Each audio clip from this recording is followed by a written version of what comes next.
British Columbia Institute of Technology acknowledges that our campuses are located on the unceded traditional territories of the Coast Salish nations of Musqueam, Squamish, and Tsleil-Waututh.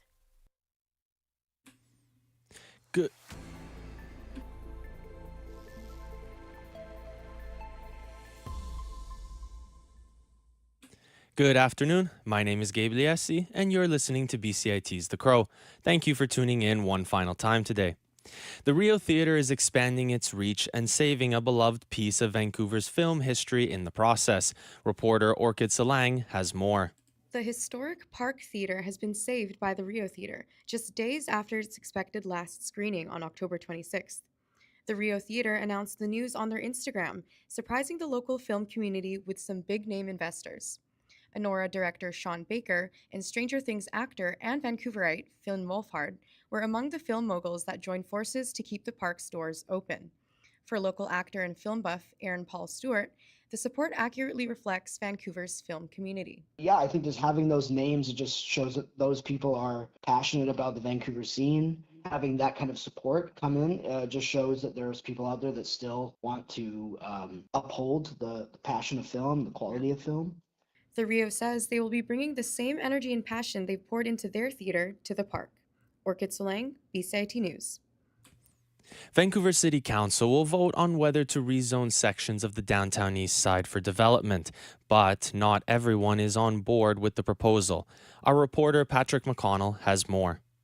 Vancouver City Councillors will vote on a proposal titled Uplifting the Downtown East Side on November 4th.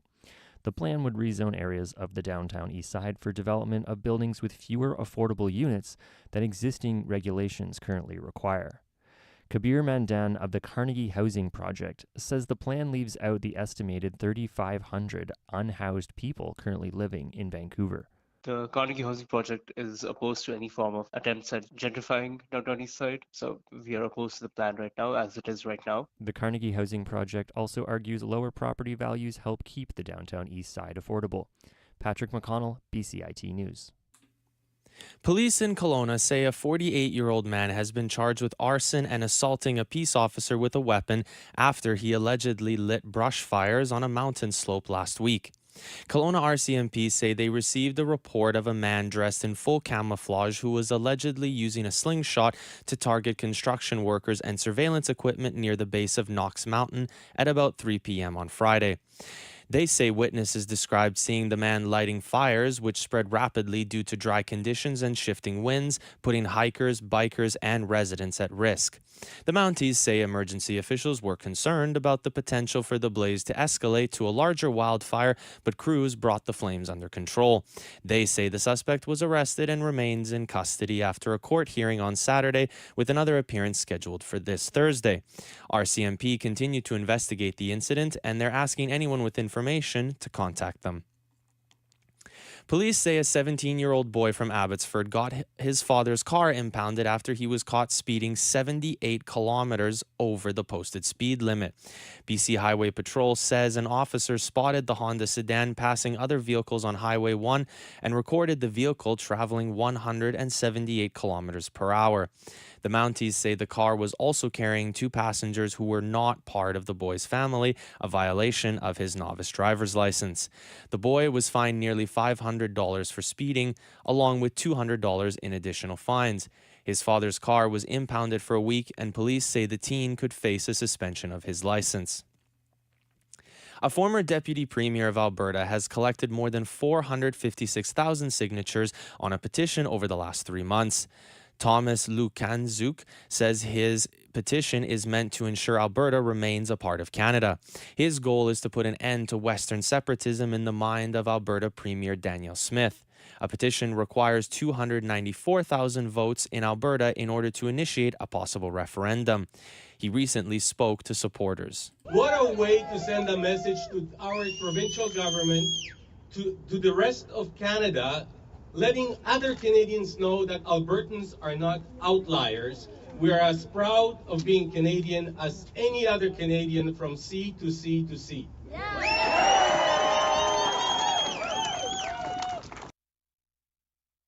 A spokesperson for Alberta's Minister of Justice says the government is waiting for Elections Alberta to count the signatures. Ontario Premier Doug Ford says his government is planning to get rid of a law requiring fixed provincial election dates. The law was enacted about 20 years ago by then Premier Dalton McGuinty.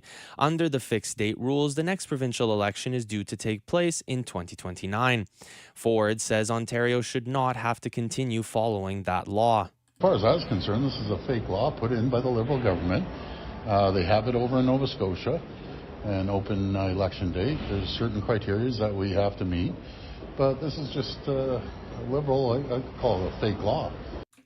Attorney General Doug Downey announced yesterday that the government intends to scrap fixed election dates, calling them, quote, American style. Downey also proposes to raise the limit for political donations to $5,000. Prime Minister Mark Carney is in Singapore today. He is meeting with the heads of some major investment funds advocating that Canada is looking for investment to spur nation-building projects. Carney left neighboring Malaysia after attending a summit of the Association of Southeast Asian Nations. Canada is seeking closer ties with the region. Stephanie Martel, a Queen's University professor specializing in Southeast Asia, says Ottawa needs to talk about more than just immediate economic concerns like trade.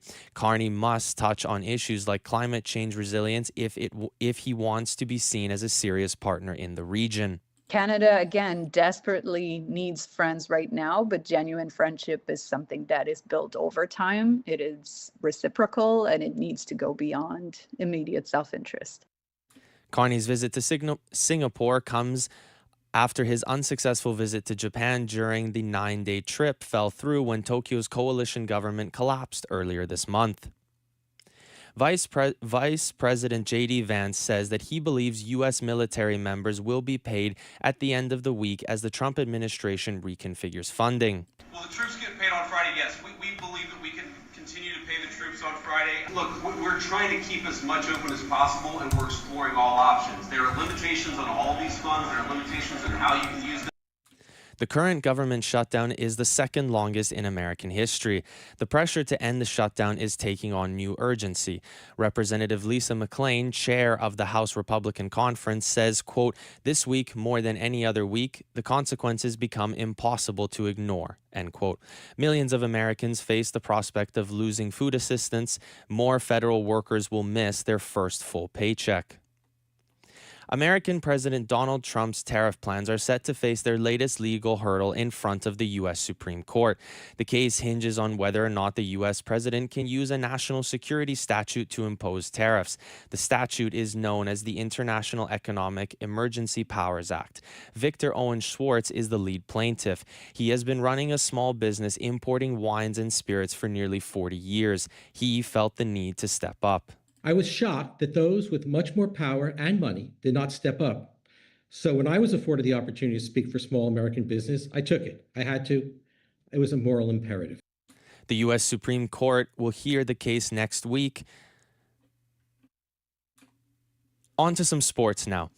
Opening pitch of Game 4 of the 2025 World Series will be coming at us in about an hour and a half's time. The Los Angeles Dodgers took a 2-1 series lead last night after Freddie Freeman hit a solo home run in the bottom of the 18th inning. The Dodgers won 6-5. The game last night is tied for the longest MLB playoff game ever in terms of innings played. It took 6 hours and 39 minutes to complete, finishing just before midnight Pacific time. Freeman doesn't want to overlook Ohtani's performance last night. It's weird how the game works sometimes, right? Shohei's game, I hope we don't lose sight of getting on. Our starting pitcher tomorrow got on base 9 times tonight. Just incredible. Blue Jays fans are proud despite the Jays not managing to pull it out at the end last night. Toronto native Adam Yang watched the game from the Rogers Centre in Toronto, noting he loves his team's underdog story. No one ever expected Toronto to be on the map like that. Now they know about us. LA Dodgers know about us. And we're a threat. You know, we're giving them a big run for their money. Shane Bieber is due to start for the Blue Jays. The Dodgers will respond with the aforementioned Shohei Ohtani. Game 4 of the Fall Classic will start roughly 16 hours after the end of Game 3. All 16 NHL teams are in action tonight. This is the second and final night of the NHL regular season where every single team will take to the ice. The Vancouver Canucks will take on the New York Rangers at 7 p.m. at Rogers Arena. Rangers forward and captain JT Miller will be making his first return to Vancouver since being traded last season. Vancouver Canucks captain Quinn Hughes is set to miss a second straight game. Head coach Adam Foote says Hughes remains day-to-day with a lower body injury. Washington Capitals sniper Alexander Ovechkin has the chance to become the first NHL player to ever score 900 regular season goals. He is currently one shy of the plateau. Vancouver's professional women's hockey league team has signed draft picks Nina Jobbs-Smith, Brianna Brooks, and Madison Samskevich to one-year contracts. Jobbs-Smith is from North Vancouver, BC, and was selected in the third round, 19th overall, at the 2025 PWHL draft. The 24-year-old defender had 18 points, 3 goals, 15 assists in 37 games as captain for the University of Minnesota Duluth in 24-25. The 23-year-old Brooks is from Whitby, Ontario, and was selected in the fourth round, 32nd overall out of Penn State. The forward had a career-high 32 points with the Nittany Lions. The 22-year-old Samskevich is from Sandy Hook, Connecticut.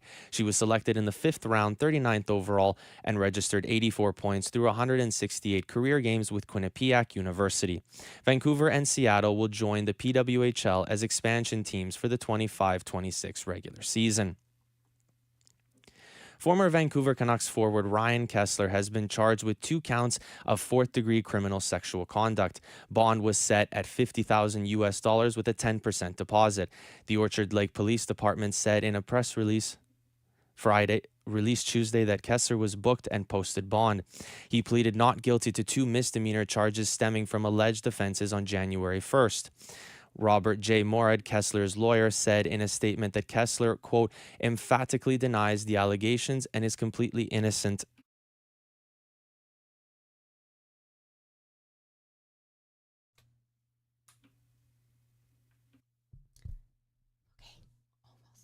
I would recommend this program for anyone that isn't sure what kind of job they want in media, because you learn everything from like public relations to communications to video editing, like radio, TV. So you do get a lot of experience in all the different fields in media.